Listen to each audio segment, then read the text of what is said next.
Es licenciado en Ciencias Religiosas por la Universidad de La Salle en la Ciudad de México, licenciado en Filosofía por la Universidad de La Salle también en Ciudad de México, y tiene un diplomado en Tanatología por la Universidad Iberoamericana Puebla.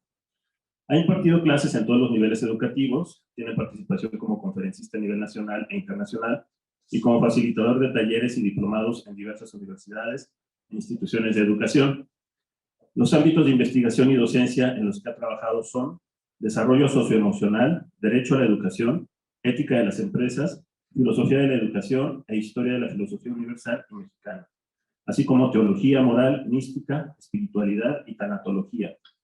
Actualmente es académico de tiempo en el Centro de Formación Humanista, docente en la licenciatura en Psicología y en el área de reflexión universitaria de la Universidad Iberoamericana León, así como facilitador de cursos en el Centro de Tomás de Aquino y asesor docente en la Universidad Virtual del Estado de Guanajuato, además de ser acompañante tanatológico, miembro del Círculo de Estudios Escañanos de México y miembro del Colegio de Posgraduados en Tanatología ARCE. Bienvenido, Erwin, estás en tu casa. Bueno, gracias, buenas tardes a todas y todos. Quisiera empezar con una pregunta. ¿Qué es la empatía para ustedes? Por favor. Relacionarme con el otro. Relacionarme con el otro. ¿Alguien más?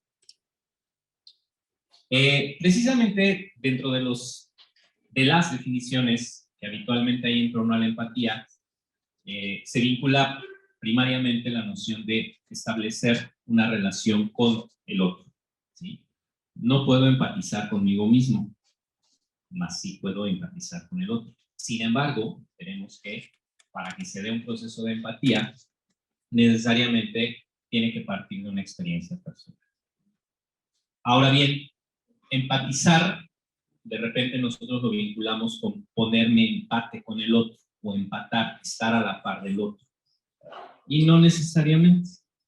Ya lo iremos un poquito señalando. Esta pequeña reflexión que les voy a compartir es básicamente resultado de un trabajo que he venido realizando a lo largo de unos 6, 7 años, si no es que más, perteneciendo a un círculo de estudios que se forma aquí en México, no oficial, precisamente del trabajo de Wittgenstein, esa filósofa a la cual les presentaré dentro de unos momentos. No soy especialista en Wittgenstein, sin embargo, bueno, conozco un poco su trabajo y su obra y pues he tratado de analizarlo. Y finalmente, la reflexión que haré es resultado de una disertación personal en torno al tema de la empatía. Ya les explicaré por qué la razón. Sin embargo, quisiera que iniciáramos con este pequeño video y a partir de ahí iniciaremos nuestra reflexión.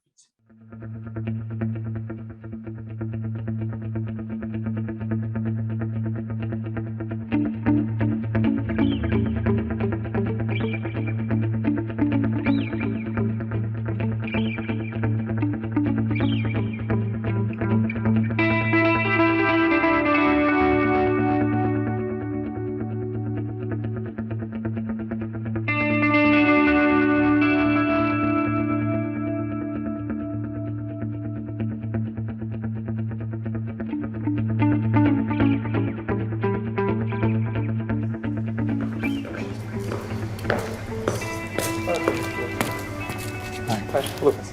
Jim. Oh. Hi. Hello. Hi.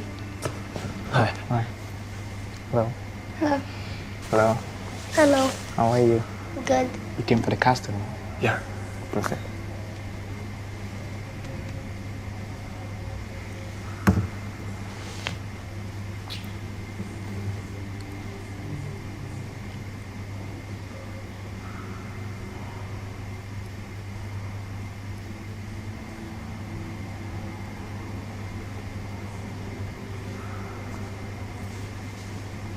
I'm sorry, are you Lithuanian? Yes, I am. Perfect. Please, can you translate this for me? I'll try if I... You translate, please.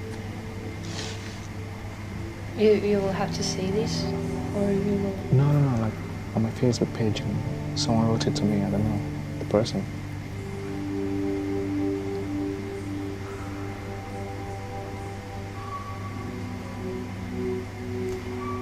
Who wrote you this? I got it on my Facebook, so I was like, how can I understand it,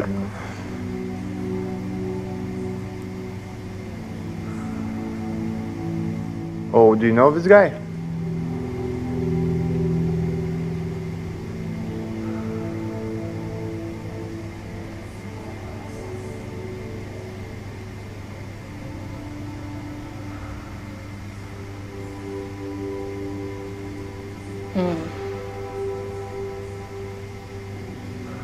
You know this guy? No. I just came to Lithuania like 2 weeks ago, so Oh, fuck.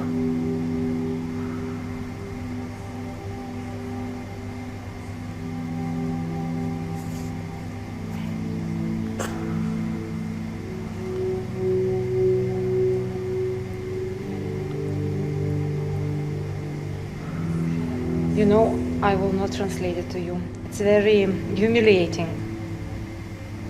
Okay? I'm not sure I want to translate to you this because it's really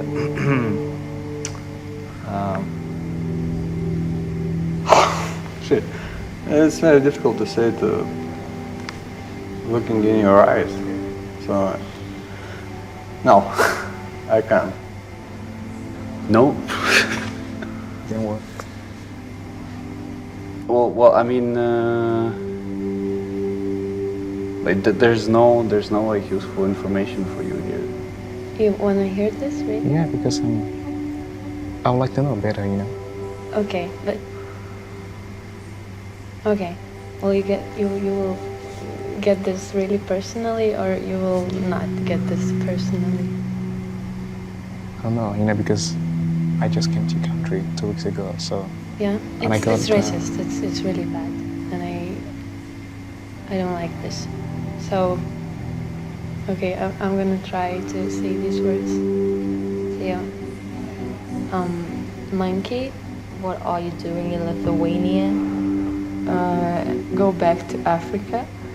That your smell would be not here. And if you will not get this, we will catch you.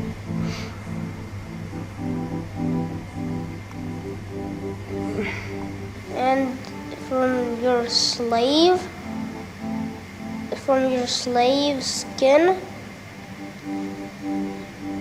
We will make shoes. I'm sorry.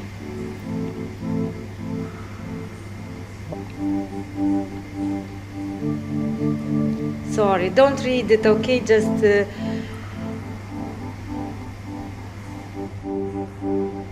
I'm really sorry. So, I just what can say, I apologize about that person. He's sort of idiot, or I don't know. Bueno, es más una campaña sobre el racismo, pero tiene una base empática. Nuestro compañero, ¿tu nombre es? Cristian decía, ponernos en los zapatos del otro. Y regularmente eso es lo que vinculamos al concepto de empatía. A mí en lo personal no me gusta esa imagen, porque si ahorita hiciéramos el ejercicio de ponernos en el zapato del otro o los zapatos del otro, nos daremos cuenta que es bastante incómodo. Algunos porque tienen los pies más grandes que los otros, a lo mejor algunos otros son más apestosos que otros, o los zapatos están deformados. Nunca vamos a poder ponernos en la posición del otro porque finalmente yo no sé qué está experimentando ni sintiendo el otro. Yo sé lo que yo siento y lo que experimento, pero tal cual saber lo que el otro siente es imposible, porque el otro es único e irrepetible. Entonces, partamos desde esta pequeña hipótesis y finalmente iniciemos nuestra reflexión. Les quiero compartir esta pequeña análisis que hago de una obra de Edith Stein, una filósofa alemana, que últimamente ha empezado a ser reconocida, sin embargo, no es tan socorrida como podamos creerlo. Primeramente por cierta historia personal que va teniendo esta filósofa en su transición de la vida. Obviamente, sin embargo, podemos ver que tiene una base filosófica muy interesante y muy profunda, la cual pues trataremos de rescatar. Pues bueno, les presento a Edith Stein, que es mujer, filósofa, religiosa y mística. Cuando hablamos de religiosa y mística es donde mucha gente se detiene y dice, mejor no le entro porque quién sabe qué nos vaya a decir. Sin embargo, en esta faceta religiosa y mística previa tiene una faceta filosófica y es precisamente desde donde desmenuzaremos un poco su reflexión. Por favor. Bueno, un poco su bosquejo histórico. Ella nace en Breslau en 1891, es perteneciente a una familia judía semi-ortodoxa. Sí son practicantes, pero no son practicantes tan radicales. Al estar en esta zona de Breslavia, pues no están como muy vinculados a la práctica religiosa judaica. Sin embargo, bueno, sí hay ciertos principios y ciertas nociones las cuales ella tiene que obedecer de su tradición. Ella tiene un proceso de acercamiento a la pedagogía y a la psicología previo a la filosofía, y después de que tiene esta formación básica primaria, donde estudia con las humanidades, tiene oportunidad precisamente después de inscribirse en Gotinga, en donde conoce a un autor al cual ella había empezado a ver, que es Edmund Husserl, quien después se convertirá en su tutor, casi como padre espiritual filosófico, y bueno, ella será una fiel seguidora de este personaje. De hecho, el texto que presento, que se llama El problema de la empatía, que es su tesis doctoral, está dedicada a su gran maestro Husserl, ¿no? De hecho, lo trata con mucho respeto y dice, a mi gran maestro Husserl, para que vean un poco el contexto en el que se encontraba. Bueno, después de su proceso de formación, en donde ella tiene contacto con varios de los filósofos que después también dejan mucha huella en la parte fenomenológica, como Martin Heidegger, el cual ya expusieron nuestros colegas hace unas semanas. También tiene contacto con Max Scheler, otro filósofo hacia la parte de la ética.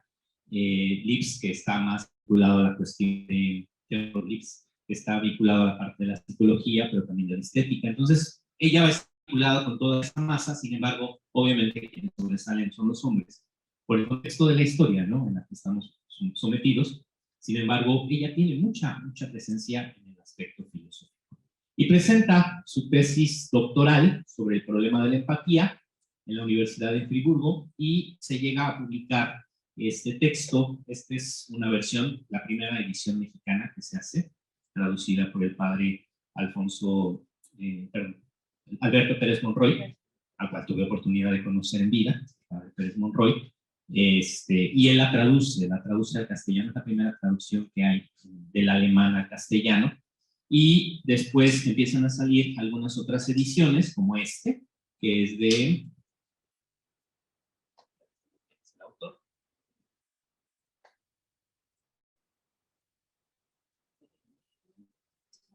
José Luis Caballero Bono, que curiosamente también hace parte de su trabajo de traducción del español, del alemán al español, pero mucha parte de la traducción está abonada del trabajo del padre Pérez Monroy, curiosamente. Entonces, así como que original, ¿verdad? Pero bueno, este es el texto. Están aquí los dos en la biblioteca, por si después los quieren leer, por supuesto.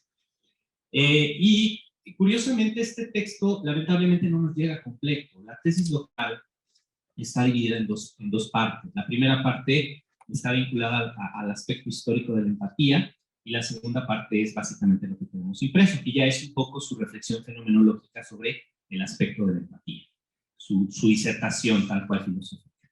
Lamentablemente la primera parte desaparece, no se sabe nada de ella, pero bueno, nos queda la segunda parte, que creo que es la que nosotros podemos rescatar. Después, hacia 1922, más bien por la influencia de ciertos filósofos contemporáneos que empiezan a convertirse al cristianismo, entre ellos un personaje llamado Reichenbach, si no mal recuerdo, también filósofo. Ella también decide convertirse al cristianismo, nada más que Reichenbach y su esposa se convierten al luteranismo y Edith Stein se convierte al catolicismo. A ella le llama mucho la atención. Hay una anécdota que dicen que en una ocasión estaba en una iglesia y vio como una persona estuvo todo el tiempo hincada frente al crucifijo haciendo oración, y ella se cuestionaba diciendo, ¿qué mueve a una persona para estar tanto tiempo hincado frente a un Cristo? Esa fue su gran incógnita. Después, cuando muere este filósofo amigo, tiene la oportunidad de leer la obra de Santa Teresa de Ávila, que es una mística española, del siglo de oro español, y queda atrapada por la forma como Teresa habla, como dialoga, y finalmente cómo conduce al ser humano a ese encuentro con lo divino. Y es ahí donde ella decide transformarse y convertirse al cristianismo primero, después ingresa a la Orden del Carmelo y se hace religiosa, se hace monja, ¿no? Y ahorita les platico con más paso. Pero bueno, después de haber sido bautizada católica, también entra a dar clases en este Instituto de Pedagogía Científica de Múnich, y lamentablemente, cuando viene todo este proceso de persecución contra la comunidad judía, pues ella es obligada a renunciar por su carácter y por su naturaleza judía. Aunque ya se había convertido al cristianismo, por ser de naturaleza judía, tenía que renunciar. Y bueno, pues lo hace, lamentablemente, ¿no? Después, entonces, es cuando ingresa al convento, por favor, la siguiente. Recibe el hábito de las carmelitas descalzas, y antiguamente los religiosos y las religiosas tenían que cambiarse el nombre, un poco para vivir este proceso de transición. Entonces después se llama Teresa, Edith Stein, decide llamarse a sí misma Teresa Benedicta de la Cruz. Un poco para honrar a Teresa de Ávila, la que le ayudó un poco a convertirse, y también a San Juan de la Cruz, que fue un gran apasionado de la orden carmelita. Después, lamentablemente, por su condición de judía, ella tiene que emigrar de Alemania a Holanda. Allí ingresa a un monasterio. Holanda pues, se mantenía como al margen un poco de la cuestión de la persecución, de las persecuciones contra los judíos, pero lamentablemente hasta allá llega el brazo del señor Hitler y es sacada del convento de Holanda y deportada a Auschwitz, junto con su hermana, una de sus hermanas menores. Las dos religiosas son llevadas a Auschwitz y lamentablemente pues es asesinada en 1942. Ella muere en el campo de concentración de Auschwitz. Hacia 1998 el Papa Juan Pablo II decide canonizarla y después, un año siguiente, deciden nombrarla copatrona de Europa, ¿sí? Le asignan cierto patronazgo espiritual a esta mujer y finalmente pues tiene mucho significado su presencia dentro del ámbito ideológico y cultural de Europa. Cabe señalar que en Alemania, quienes han estado por ahí, a lo mejor lo pueden aseverar mejor que yo, existe un espacio escultórico que se llama el Valhalla, que está inspirado en este paraíso de los hermanos, ¿no? Pero el Valhalla es como un muro, como una biblioteca, donde están los bustos de los hombres y mujeres ilustres de Europa. Y ahí está doña Edith Stein, está su busto. Después de muchos años decidieron colocarla para honrarla por ser una mujer que llega a trascender históricamente. Y de hecho en una calle de Múnich, si no mal recuerdo, también hay una placa conmemorativa con la imagen de Edith Stein. Entonces, sí tiene presencia significativa, reitero, pero muy poco conocida por la banda, ¿no? Bueno, pues este es un poco el bosquejo histórico de Edith Stein. Ya después, si quieren conocerlo un poquito más, aquí hay hartos libros de ella, ¿sí? A Edith Stein se le conoce más por su trabajo místico, teológico, que filosófico. Ella tiene una obra exquisita que se llama Ser finito, ser eterno, en donde se vincula mucho con aspectos de la mística cristiana. Entonces, trata un poco de dilucidar en torno al encuentro con lo divino, de cómo el hombre se vincula con lo divino. Cabe señalar que en su formación filosófica ella conoció a Tomás de Aquino. Y Tomás de Aquino tiene una gran influencia en su trabajo filosófico y posteriormente en su trabajo teológico, ¿sí? Por eso es muy importante la figura de Edith Stein, un poco compartiéndonos la figura de Tomás de Aquino. De hecho, prueba de ello es este texto, que es un pequeño texto muy, muy chiquitito que se llama ¿Qué es filosofía? De Edith Stein. Y es una entrevista o un diálogo que establece con su maestro Husserl y con Tomás de Aquino. Es un diálogo. De repente los filósofos llegamos a debrayar y en algún momento de la historia presentamos a filósofos de qué le diría este filósofo a este otro filósofo. Y entonces ella en este debraye finalmente pone a Husserl platicando con Tomás de Aquino. El día de su cumpleaños, curiosamente, este cumpleaños de Husserl, llega Tomás, toca la puerta y dice, ¿me dejas pasar? Pues pásale. Así como ustedes ahorita, se echó su vinito, y lástima a los que están lejos, pues échense uno en casa. Así se lo echaron Tomás y Husserl, y fue una experiencia interesante. Entonces se lo recomiendo, no está aquí, hay que comprarlo. Vale mucho la pena. Pero bueno, vamos entonces ahora sí a lo que nos corresponde. Por favor, la siguiente. Bueno, decidí llamarle a esta pequeña reflexión la encrucijada entre el ser y el quehacer de la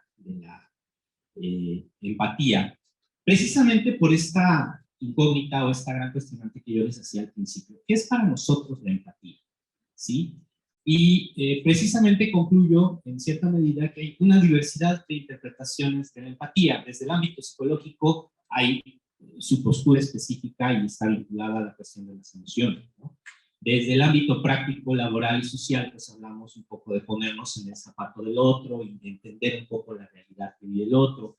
Digo, quizá a ustedes les ha tocado vivir ciertas experiencias sociales en donde hay algunos movimientos y dicen, vamos a entrarle todos a echar la mano, ¿no? Viene el movimiento del 8M y toda la banda femenina y se están vinculando una con otra y empatizando en cierta medida con aquellas que han tenido ciertas pérdidas o han tenido ciertos procesos lastimeros en su vida, en fin. O si viene un acontecimiento de algún desastre natural, todo el mundo también se vincula y ahí estamos, ¿no?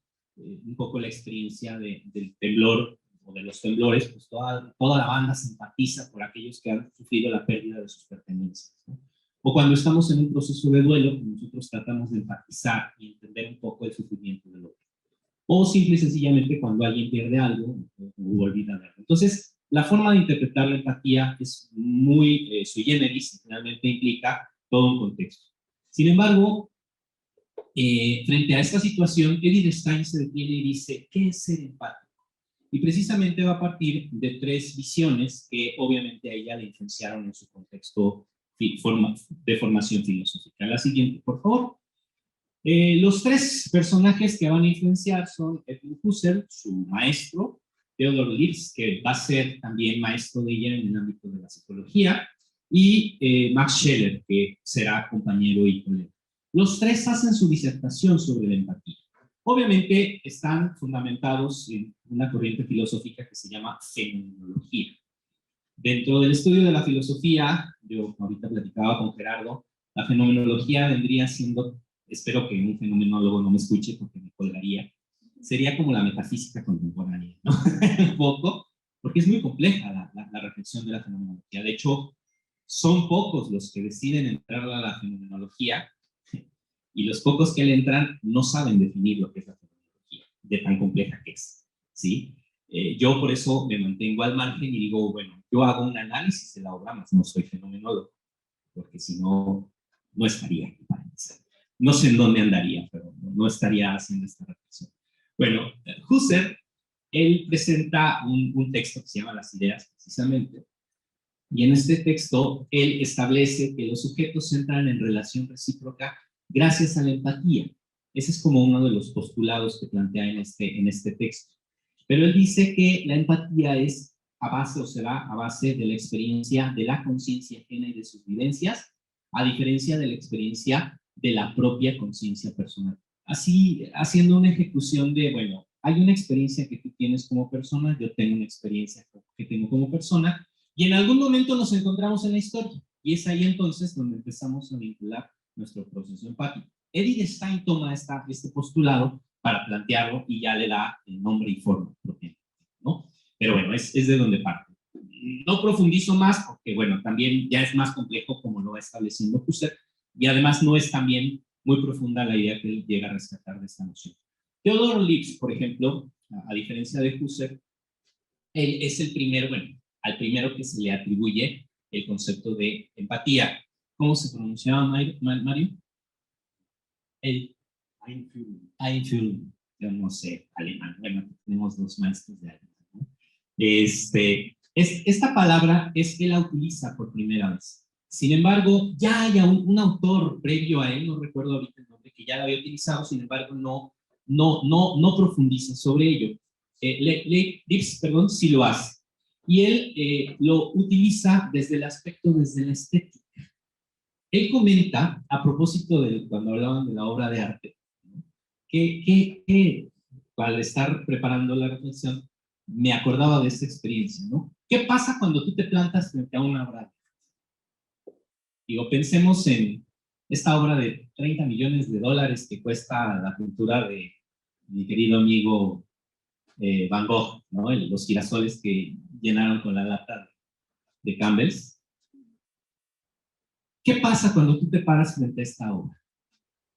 Pues lo observas, quizá haya alguna reflexión que te comparta el autor o que trate de compartirte el autor.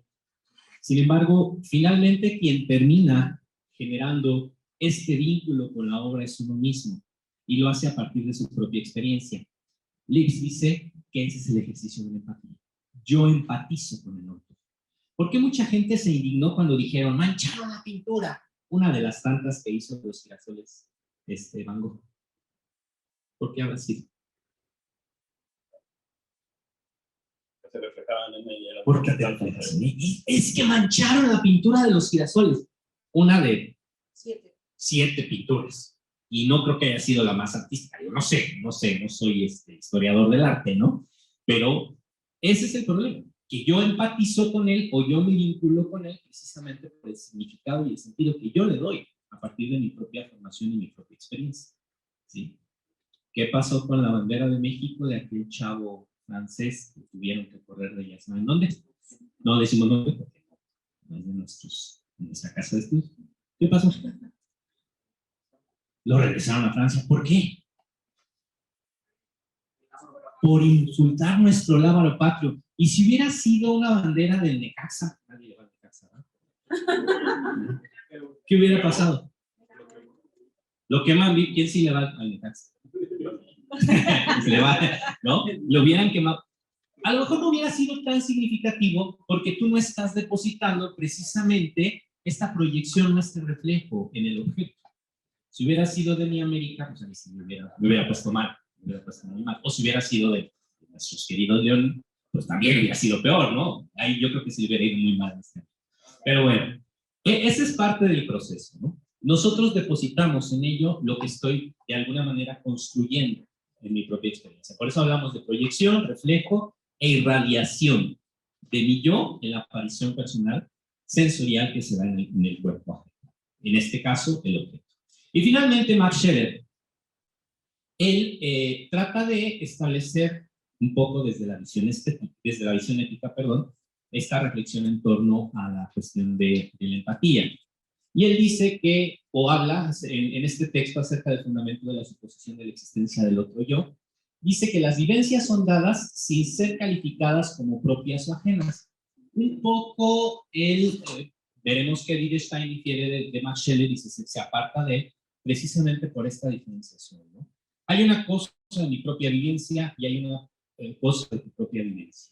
De alguna manera las dos se empatan, pero mi vivencia sigue siendo mi vivencia y tu vivencia sigue siendo tu vivencia. Entonces, sí podemos como puede existir cierta relación o cierto vínculo, siempre va a haber esta situación ajena entre las dos vivencias. Eric dirá lo contrario. Eric dice que sí hay parte de estas vivencias y yo me apropio de esas vivencias.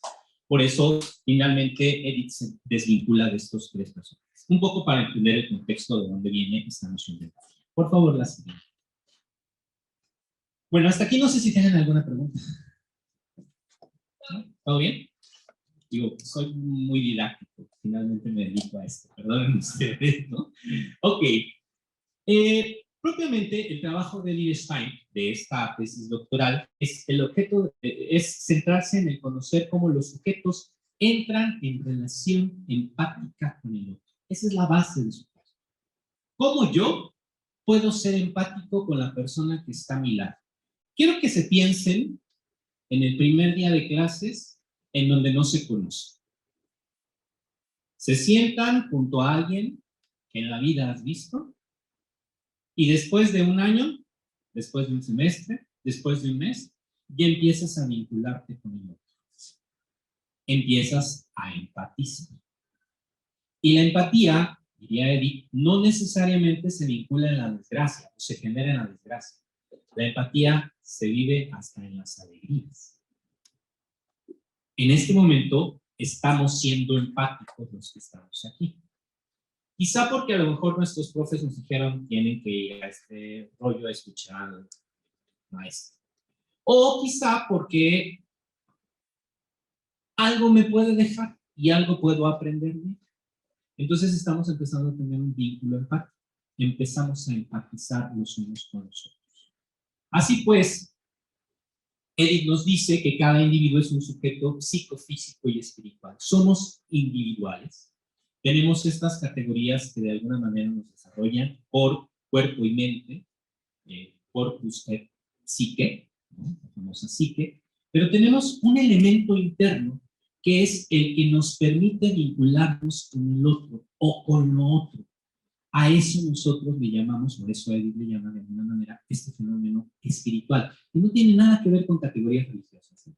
Porque a veces asociamos lo espiritual con lo divino. En este caso no.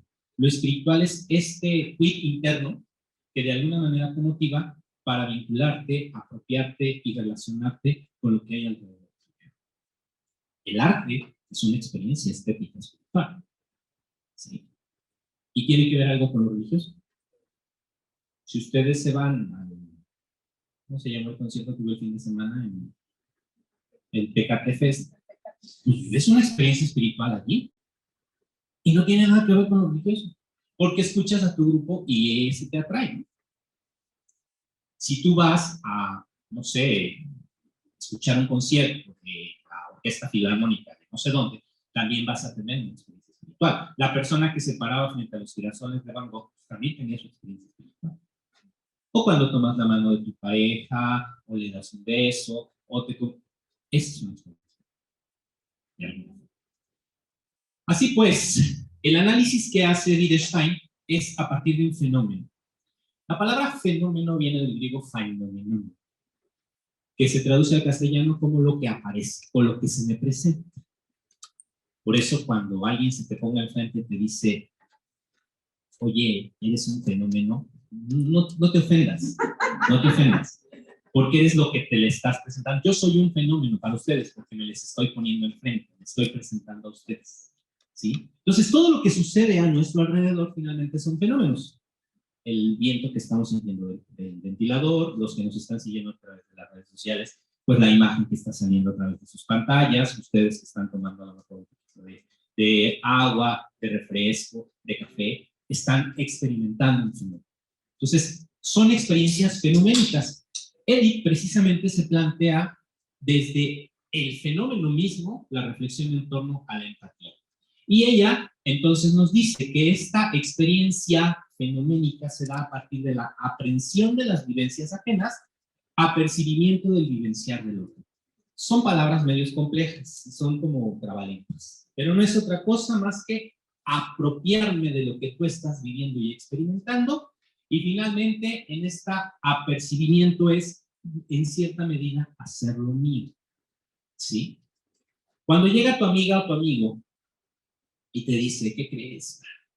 Corté con mi pareja. Tú de alguna forma estás percibiendo lo que él está teniendo. Ahí está el fenómeno. Para poder entender qué es lo que está viviendo tu compa, ¿qué haces? Empiezas a sustraer la información que él te está dando o ella te está dando. Ese es precisamente el ejercicio de la aprehensión. Me estoy apropiando de ese hecho. Después de que yo empiezo a dialogar con él o con ella y empieza a haber un discurso mucho más formal de toda esta estructura, es donde se da el apercibimiento. Yo ya estoy de alguna manera más vinculado o vinculada con esta persona en su sentir. Más nunca voy a sentir lo que él siente o voy a sentir. Porque una cosa es lo que ella o él está experimentando y otra cosa es lo que yo estoy experimentando o alguna vez experimenté. Y entonces, en cierta medida, puedo irlo entendiendo. ¿De acuerdo? ¿Vamos bien? Sí. La siguiente.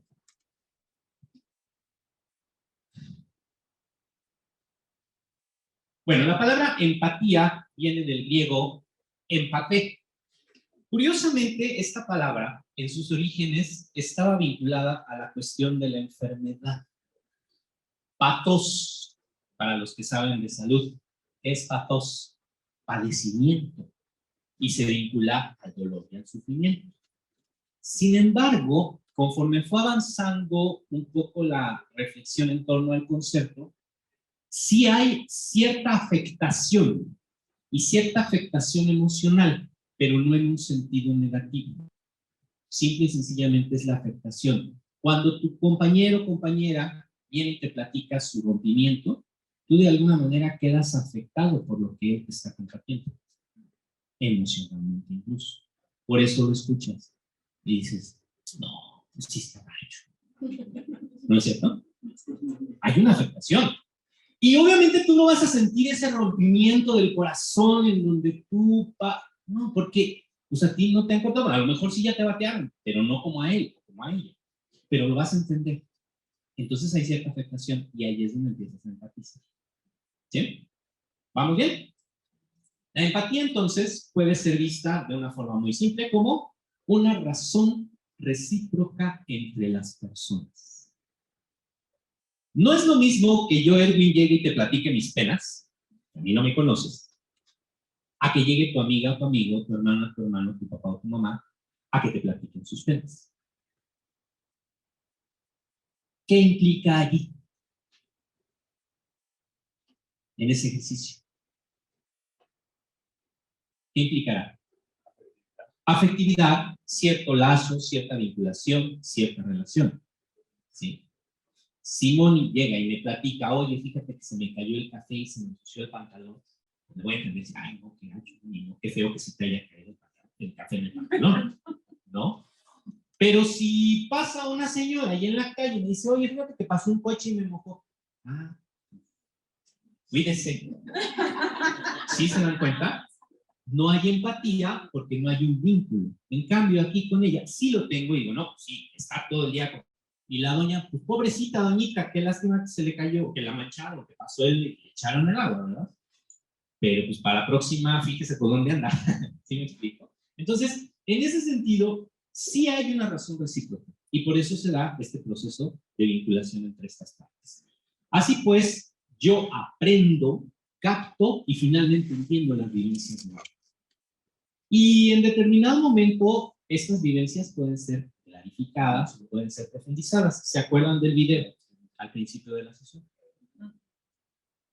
La gente se sienta, no saben quién es él, sin embargo empieza a ver esta cuestión de la aprehensión y de la afectividad. ¿Por qué razón?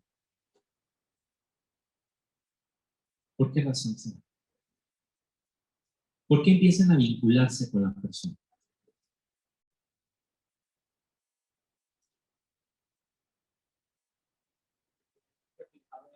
Porque te ve reflejado y a lo mejor a ti no te gustaría que te pasara. Sin embargo, porque también en nuestro contexto sociocultural, este tipo de situaciones ya no son permisibles. ¿Sí? Y en este constructo social, el hecho de que alguien insulte, ofenda o se dirija de esta manera a una persona afrodescendiente, para nosotros es una causa de enojo y de malestar incluso. ¿No? Y ya hay un apercibimiento, ya hay una manipulación. Y entonces empiezo a empatizar con el otro, aunque sea alguien que yo no conozco. Sin embargo, el vínculo de empatía se da aún más con las personas cercanas. Quizá lo que pase en Singapur por un temblor no nos afecte tanto como lo que pasa en Ciudad de México con el tiempo. Es que esos son mis paisanos, los singapureños, no sé cómo se diga, pues no son nada mío. Son seres humanos, pobrecitos, que feo que les haya temblado, pero hay cierta desvinculación. ¿Sí? Por favor, la siguiente. Bueno, Edith Stein, en su trabajo de reflexión, plantea 3 conceptos que van a ser fundamentales en este proceso de la construcción de la empatía. Obviamente el concepto de empatizar, el concepto de cosentir y el concepto de sentir amor, que de alguna manera va evolucionando conforme se va estableciendo esta relación. Bueno, en cierta medida hay que entender que lo que plantea Edith Stein es que nuestra naturaleza humana está plagada de vivencias. Y las vivencias, de alguna manera, son las que nos van construyendo, las que nos van formando y las que nos van estructurando. Gracias a estas vivencias, yo puedo empezar a entender las vivencias del otro. Porque el otro también tiene esas vivencias. En el momento en que nosotros nos encontramos precisamente la vinculación de sus vivencias y mis vivencias, eso es lo que nos permite empezar el ejercicio del empatía. ¿Por qué? Porque nuestras vivencias se juntan. Reitero, el ejemplo que tenía ahorita. No es lo mismo esta vivencia que yo tuve de la señora que me encontré allá afuera, que la mojó el coche, a la vivencia que puedo establecer con el vínculo de mi compañera. Aunque a lo mejor a mí ya me mojaron y ya estuve allá afuera, sí, pero no hay un vínculo tan estrecho como el que puedo tener con mi compañera de trabajo, con mi amigo, con mi amiga. ¿Sí?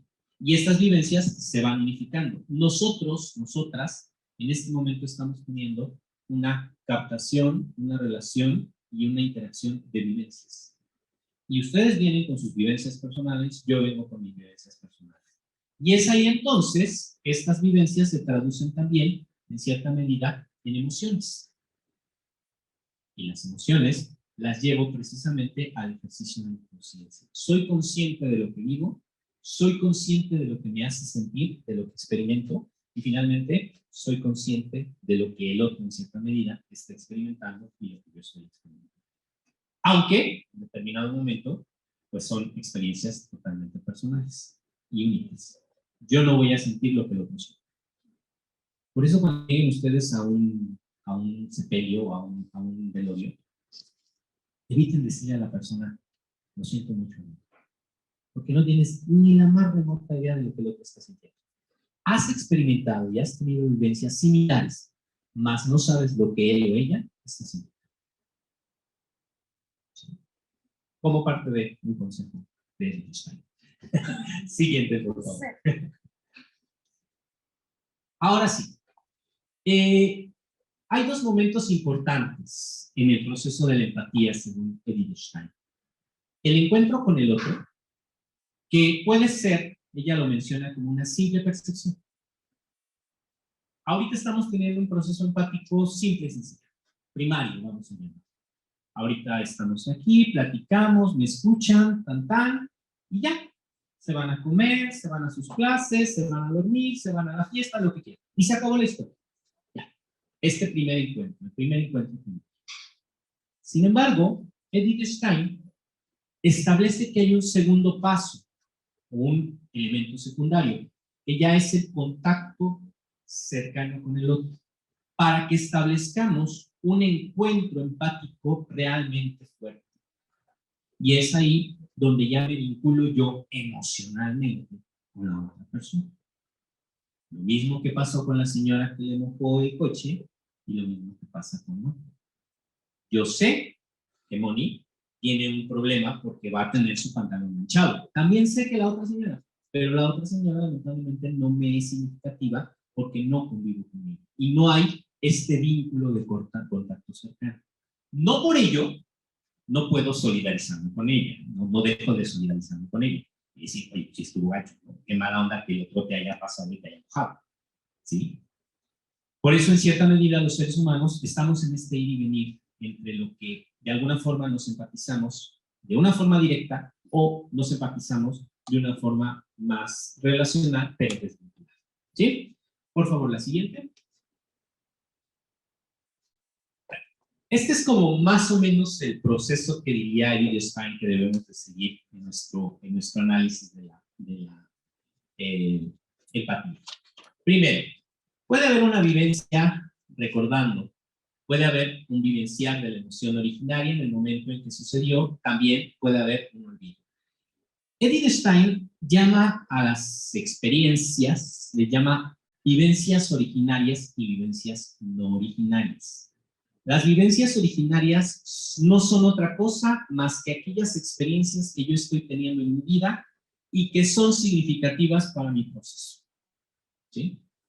Por eso tengo esa vivencia y esa experiencia.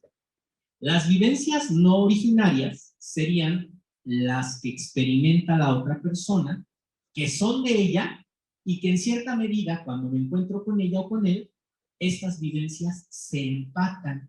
Y por eso empiezo a entender lo que el otro está experimentando.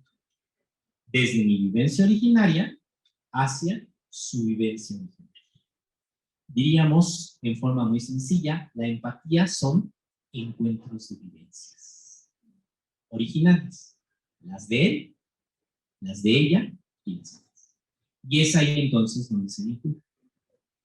Ahora bien, esta vivencia originaria, que es mi experiencia personal, se vincula con la no originaria, que es la experiencia del otro. Yo como ser, como sujeto, como individuo, lo percibo y lo relaciono con mis propias vivencias. Y entonces se da el cosentido. Es decir, al entender las vivencias del otro o escuchar y conocer las vivencias originales del otro y las mías, hay un cosentimiento, no consentimiento, sino cosentimiento, es decir, la vinculación de las dos vivencias. Y es ahí entonces donde se genera precisamente la aprehensión de la experiencia del otro. Y esta aprehensión es la que nos lleva al ejercicio de la empatía. Yo me apropio de las vivencias, las cosiento, me vinculo a ellas y entonces empatizo. Por eso puedo entender, en cierta medida, lo que el otro o la otra está experimentando. Aquí ya entramos al problema más de la empatía, y ya es el problema fenomenológico. ¿Sí? Yo, tú, tienes tu historia, tú tienes tu historia. Nos encontramos, me platicas tu historia, yo capto tu historia, me apropio de ello y consiento. Y entonces, es ahí entonces donde logro mi empatía. Y los dos conectamos y entonces empezamos a compartir esto. Por eso es que somos empáticos, en cierta medida. De acuerdo a Einstein, ¿verdad? Por favor, la siguiente. Consentir, pues, vean ustedes, es comprender el sentir de la otra persona. Cuando yo digo, entiendo tu situación, estoy cosintiendo el tuyo. No estoy sintiendo, ¿eh? Si se dan cuenta, por eso habla la idea, separa la noción de sentir y cosentir. Porque sentir sería, ay, a mí me pasa lo mismo, fíjate, no te pasa. Porque tú no experimentas ni vives lo que el otro vive. Sin embargo, sí estás entendiendo o viviendo lo que el otro está compartiendo. ¿De acuerdo? Ahora bien, dice Edith que la empatía puede estar visualizada desde dos modalidades. Una modalidad positiva y una modalidad negativa. Y esto vinculado a las emociones.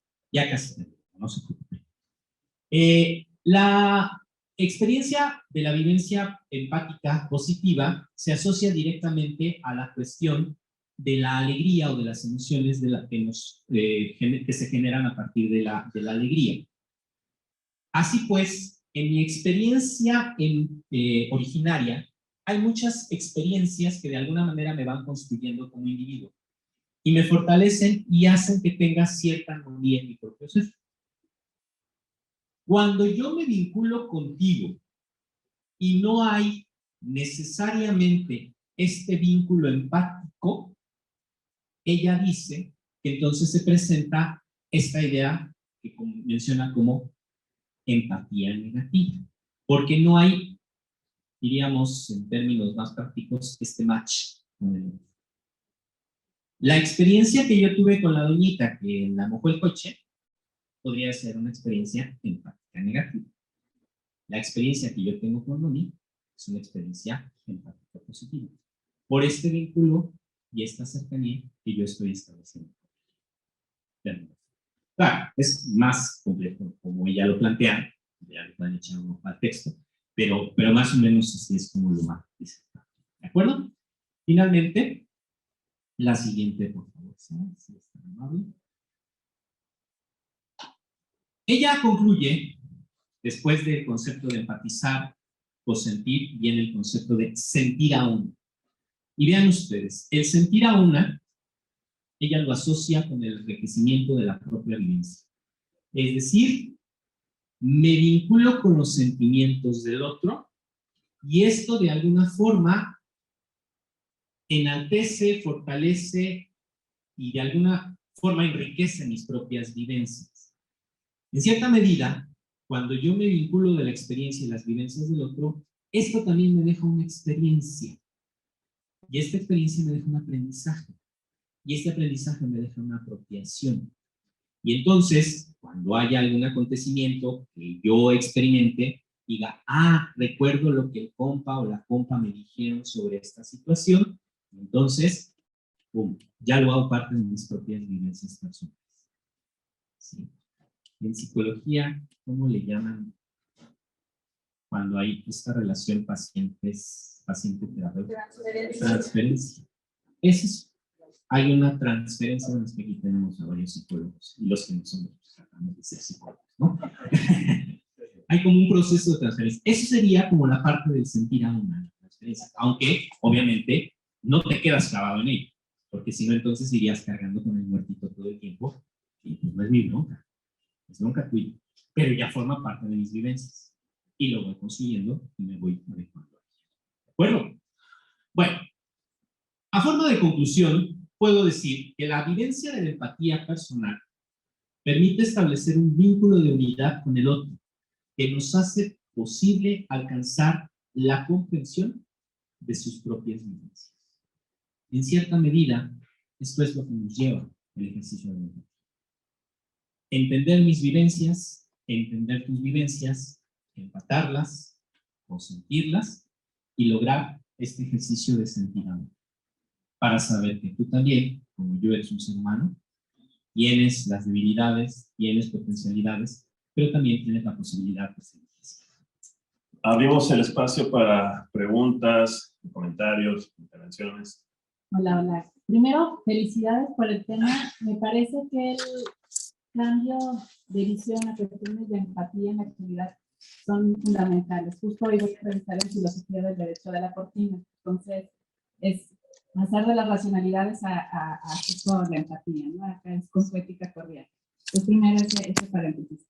Luego ya la pregunta. Cuando mencionabas que Husserl, lo veo clarito diciendo, ¿y dónde vas a meter la epoge? ¿No? Me parece que en este concepto de la que hablabas como de el estoy ahí, pero no me pongo en tus zapatos, así como el solipsismo de Wittgenstein, ¿no? De sí, los límites de mi mundo son los límites de mi lenguaje porque no puedo estar ahí. Pero dentro de este proceso fenomenológico es cómo lograr esta empatía si podría existir ese poner entre paréntesis nociones que puedan afectar el fenómeno, ¿no? Porque el sentir lo que podrías sentir y hacerlo, o aprenderlo con H intermedia, ya estoy afectando el fenómeno. Entonces, no sé, como que en el momento de escuchar, de repente me imaginaba el decir, bueno, sí, vamos a ser empáticos, pero justo le diría, pero no se te vaya a olvidar que la conciencia tiene que hacer este ejercicio de coger y poner entre paréntesis. No sé cómo lo resuelve ella, porque me parece que al final no se limita a solamente observar, sino sí a un sentir. No se me sube, es como una curiosidad, pues, no sé, pregunta. Bueno, conozco poco Husserl. Yo como muchos filósofos, pues lo pasamos en la carrera y gracias, que bueno, mucho gusto.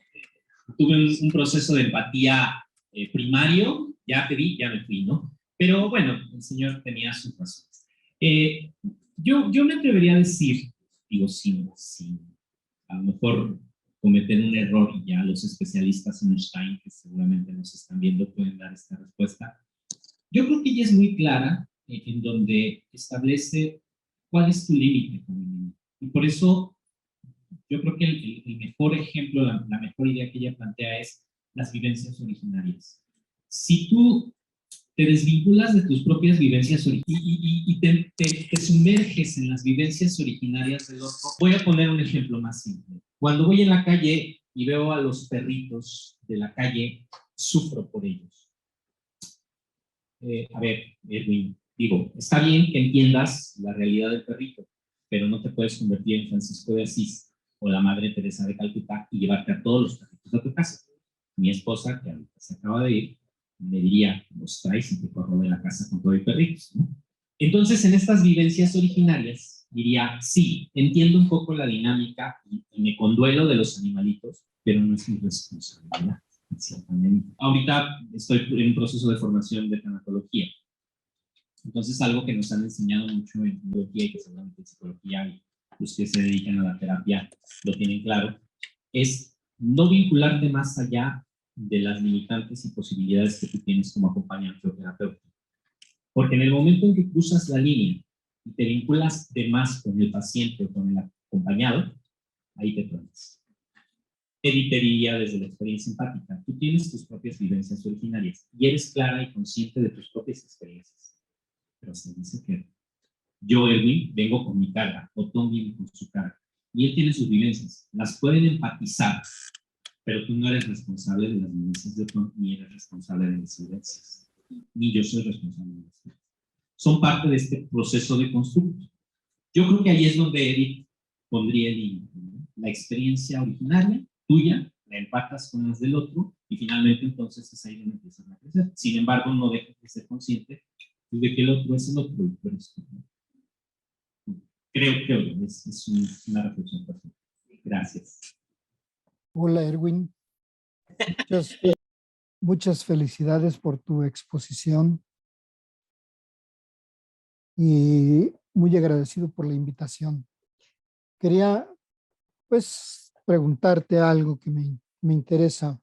La exposición, el tema de la empatía está abordado principalmente en el trabajo doctoral, ¿no?, de Edith Stein.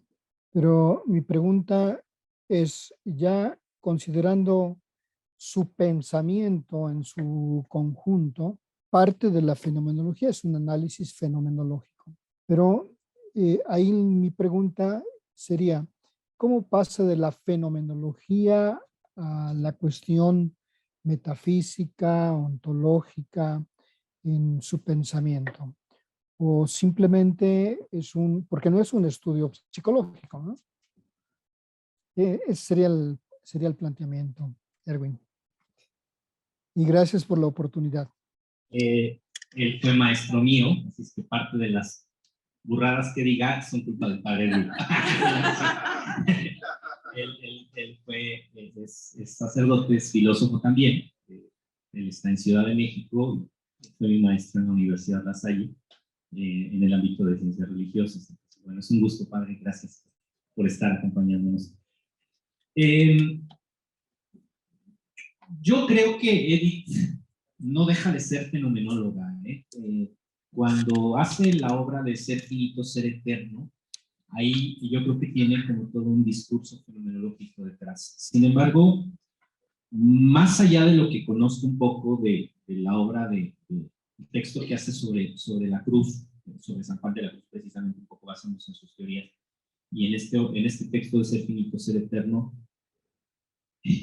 de alguna forma, yo creo que la parte fenomenológica termina quedándose detrás y empieza a adquirir ciertos conceptos místicos, ciertos conceptos teológicos, que los va vinculando precisamente a partir de las categorías tomistas, en cierto modo. Además de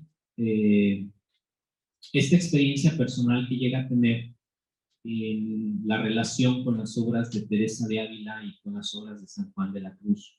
Insisto, no deja de desvincularse de la parte fenomenológica, porque bueno, esa es su base de conocimiento, pero trata un poco de adentrarse más a esta experiencia personal de su enamoramiento de Cristo, si me permiten el término, porque la forma como ella va describiendo, por ejemplo, su relación con Cristo, su relación con la cruz, su relación con su vivencia espiritual, ya queda más en un plano personal, más que fenomenológico, ¿no? Entonces, de alguna forma, ella se autoconstruye en esta reflexión espiritual y obviamente se asume como una criatura hecha o creada por Dios, y finalmente con ciertas limitantes desde donde ella va configurando su propia reflexión, ¿no? Insisto, sigue conservando ciertos caracteres fenomenológicos, pero creo yo que trasciende lo fenomenológico cuando se inclina hacia lo místico, en cierta medida. Y aquí eso lo podemos ver claramente en el texto de Ser finito, ser eterno, que es toda una descripción que hace de su experiencia de Dios a partir del análisis que va teniendo de sus propias vivencias personales, ¿no? Ahora, también hay mucho trabajo autobiográfico. Hay un texto que se llama La mujer, en donde ella habla de sus experiencias como docente y su vínculo y la importancia que tiene la mujer en la vida hoy por hoy. Y también está el texto que se llama Estrellas Amarillas, que es un poco de su experiencia cuando empieza a tener esta persecución por parte de los nazis, ¿no? Entonces, no solamente es hablar de lo fenomenológico, sino también hablar de su propia experiencia, hacer como un ejercicio más personal y reflexivo, creo yo, que es por donde va. Espero haber respondido su pregunta. No venía preparado para ello, pero espero haber respondido. Gracias. Te agradezco mucho, Erwin. Pues muchas gracias, Erwin. Yo no conocía nada de ella, entonces pues, una buena introducción. Estoy sumamente de acuerdo con esto que dices, que el sentir no se puede pues, compartir tal cual, ¿no? Pero, y hay un pero, yo creo que sí hay situaciones excepcionales. Si bien la psicología no las estudia tanto porque no es patologizante, y ese es el dilema que tenemos siempre, bueno, y más hoy en día, pero sí hay situaciones excepcionales en las que sí se ve tal cual te presto mi conciencia, por lo menos en en un tramo, por así decir, en un momento específico, pero en el cual sí ves tal cual completamente. Y incluso, o sea, vemos casos en los que el terapeuta recibe hasta los síntomas físicos, ¿no? Del paciente, ¿no? Entonces, es algo que a mí digo, o sea, wow, ¿no? Y creo que incluso en textos religiosos, pues podemos ver como este símbolo, por ejemplo, como en el caso de San Francisco de Asís, ¿no? Los estigmas.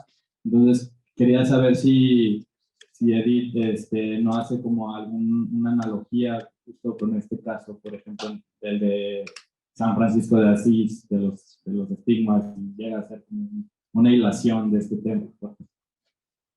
A propósito del patos, eso es muy patologizante, ¿no? Patológico.